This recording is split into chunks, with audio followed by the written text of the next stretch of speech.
Gemini, Sun, Moon, Rising, Venus, or Cross Watchers. As long as gusto nyo manood dito. Ito yung reading nyo for remaining days ng April 15 to 30.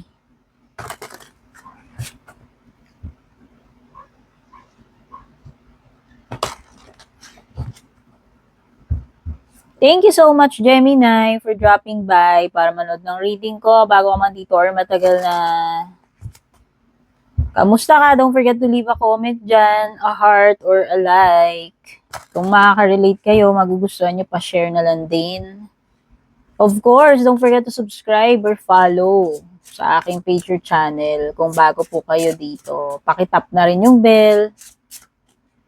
Thank you so much. Ay, wait lang, hindi pala yan yung cards na gagamitin ko. Andito pala yung unang-unang cards na gagamitin ko na iwan ko dito eh. Yan.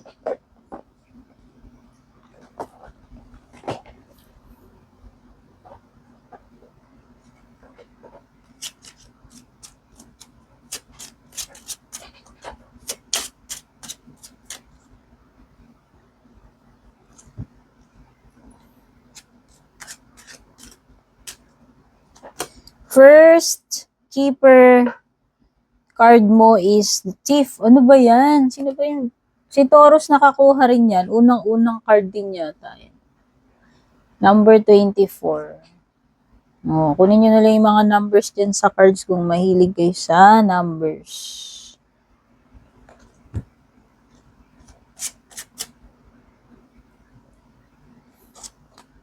Number 1, main male. Main male, pwedeng ikaw yan. Or yung person, significant person mo. Official person, meron din. And Great Fortune. Wow! Great Fortune card.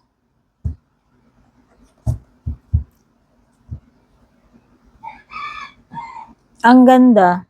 Actually, maganda tong mga keeper cards mo except dito sa Thief. Kasi, yung Thief na yan is a form of loss. No? Pwedeng sa material, pwede ring hindi. It could be loss of money, loss of material, wealth, peace of mind, happiness, friendship, or love.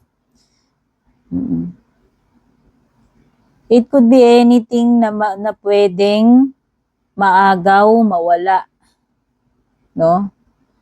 And ang katabing card niya ay ikaw. Pwedeng itong main male na to inire-represent ikaw or yung significant person mo kung babae ka.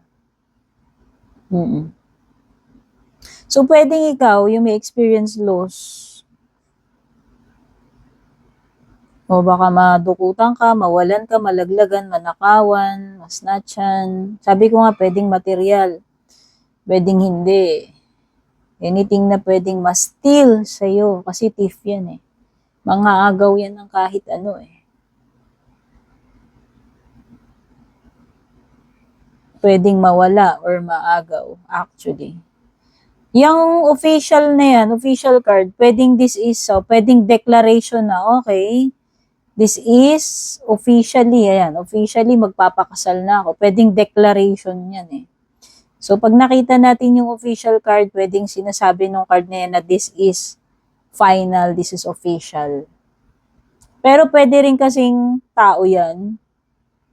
Kung person yan, very strict. Kung hindi yan tao, kung situation yan, dadaan ka sa mahigpit na rules. Oo. Kailangan mong sumunod doon sa official person na yun. Dadaan ka dito. Dadaan ka sa butas ng karayo, mahirap na proseso. Or kailangan mong mag-stick doon sa rules, hindi pwedeng hindi. No? Kung person yan, dadaan ka dyan, sa person na yan, intimidating, sabi nila, hindi siya approachable, kung sino man yan, official person na yan, na in charge dito sa bagay na to, na kailangan mo. Okay?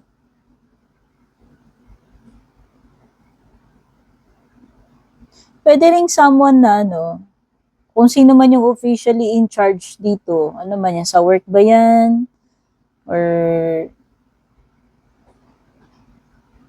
kung sino man yung in charge na yan doon sa bagay na kailangan mo, pupuntahan mo, sasadyain mo.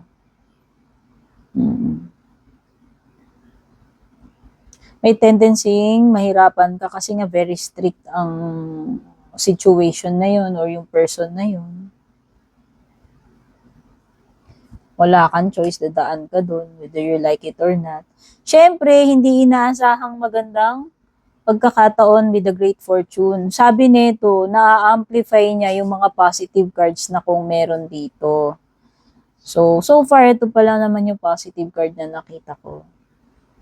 So, basta merong magandang mangyayari, magandang pagbabago or opportunity or blessing ka na marireceive with the great fortune card. Diba? Unexpected na yan magandang mangyayari sa kapalaran mo Bebenasin ka big break, opportunity, whatever, improvement. Kaya nga kahit gaano kahirap yung official person na yan na dadaanan mo, sa tingin ko matutulungan ka ng paglitaw ng Great Fortune card, no? So, lumitaw mga numbers 24, 1, 22, 26 yan sa mga keeper cards mo. Wow! So, may great fortune para sa'yo itong month na to. Unexpected blessings. Ayan, tingnan mo naman kung gaano ka.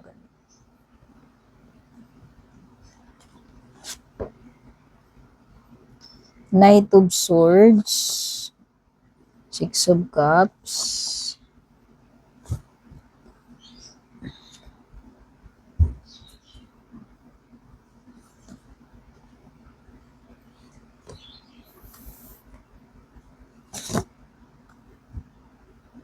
so 24, 1, 22, 26, meron ding number 6, number 9, actually, number 6, number 9, number 2, number 8.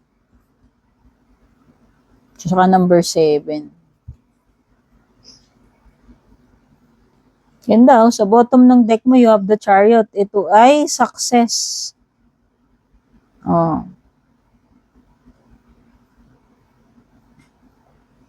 Marireach mo yung destination mo na yan, goal mo.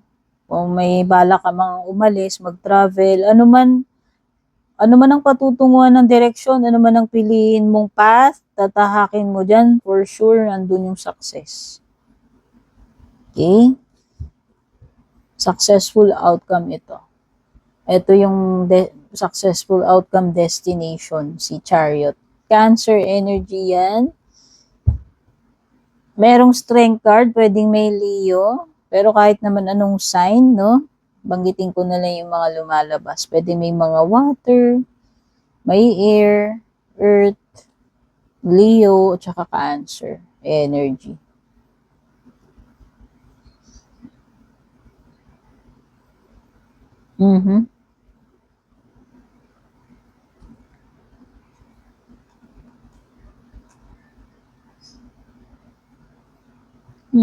So, yung iba, nakakita ko ng investment dito, particular kung nagpaplano ka mag-start ng business, investment, parang baka kailangan mo lang maghintay for a while. Baliktad kasi yung Ace of Pentacles mo. Okay? It could be na may delay sa bagay na gusto mong simulan, gawin. Pwede rin naman kasi baliktad din yung Knight of Swords mo. No, pwedeng merong pag-i-slow down na magaganap dito in general. Kaya nga sabi ko kung ano man 'yan, although lumilitaw yung Chariot, nasasabihin natin magkakaroon ka ng maganda, successful outcome. Pero, meron ding delay with the Ace of Pentacles reversed in Knight of Swords reversed. Siguro, wait ka lang muna. Ka na lang muna magmadali since yun din naman yung sinasabi ni Knight of Swords. Maaaring magkaroon ng disappointment dito, ha? Nakaalala mo yung thief na lumabas? Sinabi dun na pwedeng may loss. Kasi ito, pwedeng iba, this is breakup, tampuhan, misunderstanding, Two of Cups reversed. Pwedeng may parting of ways talaga friendship man yan, or sa trabaho, or sa love life mo, may parting of ways, no? Pwede rin naman kasi itong change of heart nung una, parang feel mo yung bagay na yan o yung person na yan, and eventually pwedeng nagkaroon ng pagbabago sa samahan ninyo, or pwedeng nagkaroon ng pwedeng ikaw rin naman mismo, nagbago rin yung feelings mo pagdating dun sa bagay na yon or dun sa tao na yon. So, nakikita ko, maaaring magkaroon ng parting of ways kasi pwedeng hindi na happy, hindi na fulfilled. Excuse me. Oo. May mga bagay dito na hindi na talaga siya hindi na matutuloy. Matutupad, Gemini. Especially doon sa particular person na yun. Connection, friendship man yan, love life. Parang, yun sana yung goal mo Yun sana yung wini-wish mong mangyari para sa inyo. Yun sana yung maaaring wini-wish mo para sa inyo, doon sa partnership niya, sa connection na yun, or pwedeng sa sarili mo lang. Pero parang hindi na siya hindi na siya matutupad or matutuloy. Pero yung pagta-travel in terms of career, outcome ng goal mo na hindi related doon sa partnership, sa love, pwedeng maging successful, ha? Oo, wala na Parang baliktad yung strength card mo. Parang instead na ilaban pa, magstay pa doon sa connection na yung relationship, pwedeng hindi na. Mawalan na ng faith, mawalan na ng will na ipatuloy pa, ilaban pa yung connection or relationship. Yun yung nafe-feel ko. Mapanghinaan ng loob. Okay? Meron ka talaga marireceive na blessing. Blessing, tulong, divine assistance, intervention yan. Six of Cups at saka Great Fortune. So, expect mo na papalarin ka talaga. Kung saan mang area yan in general. Kasi general reading to, by the way. By the way, kunin nyo lang ang nagre-resonate sa inyo. Disclaimer, tarot reading to. Hindi rin naman tayo pwedeng mag-rely dito. Pwede nyong gawing guide, pero hindi guaranteed na yung lahat ng lumalabas sa cards ay magkakatotoo or mangyayari yan. Okay? Pwedeng tumama yan, pero pwedeng hindi kasi card reading lang naman yan. Okay? Positive, negative man yung lumalabas, kayo naman ang merong control sa decisions, actions ninyo. Baliwala lang naman yan kahit negative ang lumabas dyan. Nasa sa prayer mo yan, sa faith mo, at depende kung ano yung mga pinagagagawa mo sa buhay mo. Okay?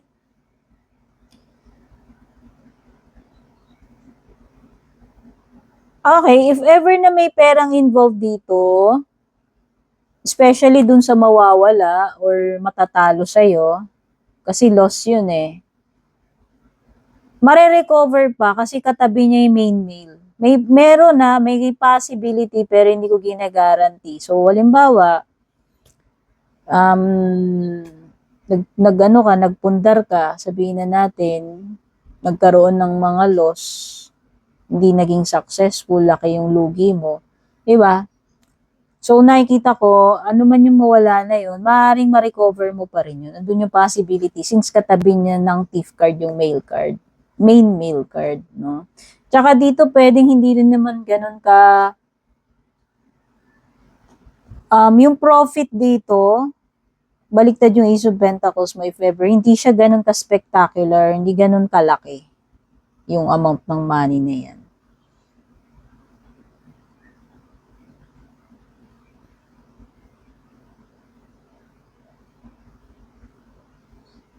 Kasi yung Ace of Pentacles, yan ay something na ipupunla mo pa lang eh. So, potential pa lang eh. Alam mo yun? Kumbaga 50-50 yung potential nito. Kung ako tatanungin, since baliktad siya. Or pwedeng hindi ganun kalaking amount yung makuha mo dyan if ever. Pero at least papalarin ka pa rin, di ba? Tingnan na natin yung love life.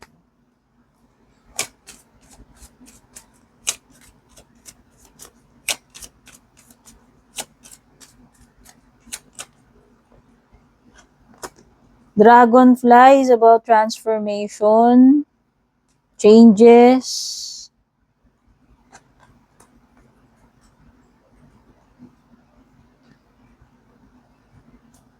Ending, no? Coffin talaga. So, nakikita ko dito, parting of ways, lumitaw na talaga sa Two of Cups mo, tas lumitaw again dito sa iyong coffin card at saka separation card. So, may napipintong ending para dun sa iba sa inyo kung ito ay paparating pa lang.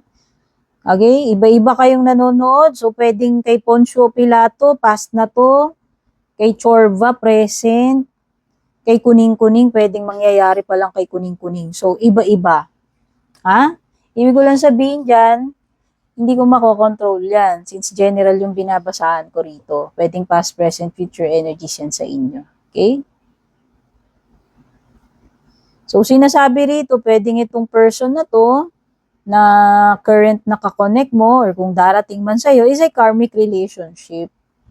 Pero nakakita ko whether this is a present person or a new person na darating sa buhay mo is magkakaroon ng separation, breakup ending sa inyo.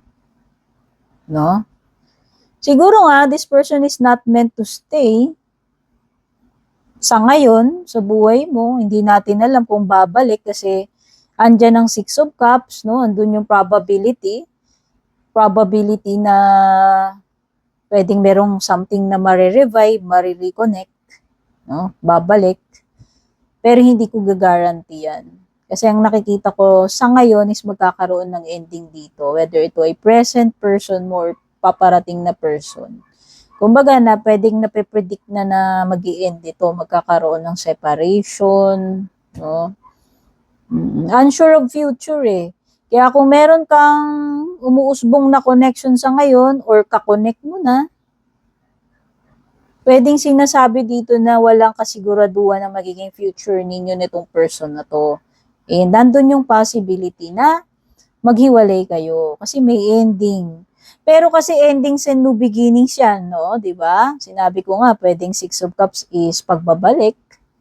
Malay mo, no? Pwedeng mag-end, pero pwedeng may new beginning, pwedeng with the same person, pero pwedeng with a new person.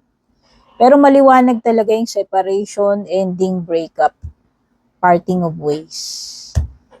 So, nakikita ko rito pag sinabing karmic lesson, kung hindi man siya karmic person mo, kung hindi tutugma yun, ibig lang sabihin, this person, kayong dalawa, ay meant to teach each other lesson. Kapupulutan mo ng lessons itong relationship na ito. Ayan no. So nakikita ko dito may mga pagbabago, kailangan mong mag-adapt sa mga panibagong darating experiences sa love life mo. Meron ka ring something dito na matutuklasan with the dragonfly. Things coming to light, alam mo yon, merong mga mabibigyan ng kasagutan, clarity or closure.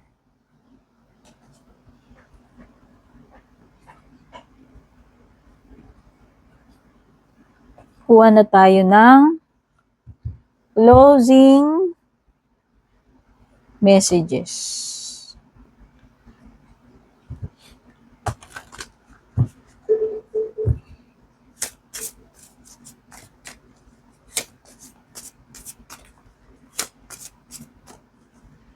Don't forget to subscribe, like, or follow. Pa-tap bell icon, pa-share, pa-comment. Kung gusto nyo maka-avail ng exclusive perk sa akin, dumiretso kayo sa one and only official Purple Team Meta Verified FB page, may check sa dulo. Kayo po mismong mag-PM, hindi po ako mag-add friend, mauunang mag-message kapag may mga ganon, yun yung mga fake na gumagaya sa akin. No daw, big no, no, no, no, Gemini, di ba sabi ko nga sa'yo, meron dyan something na gustong-gusto mo simulan, huwag kang magmadali, siguro palipasin mo muna, hintay ka muna. Or kung meron ka mang something in mind na tanong, pwedeng ito yon, sagot doon. There is something better. O diba, whether yung person yan, opportunity, or investment, no, kung ano man yan tinutukoy na yan, hindi talaga no talaga big no yan Tapos, merong something better na darating para sa'yo. Ito na nga siguro yung great fortune na yan, di ba? At, di ba sabi ko nga dito sa chariot mo, meron mang mabigo, may loss, may maagaw man sa'yo, may hindi man mag-succeed dyan, meron at meron pa rin darating na success. Okay, Godspeed, babush!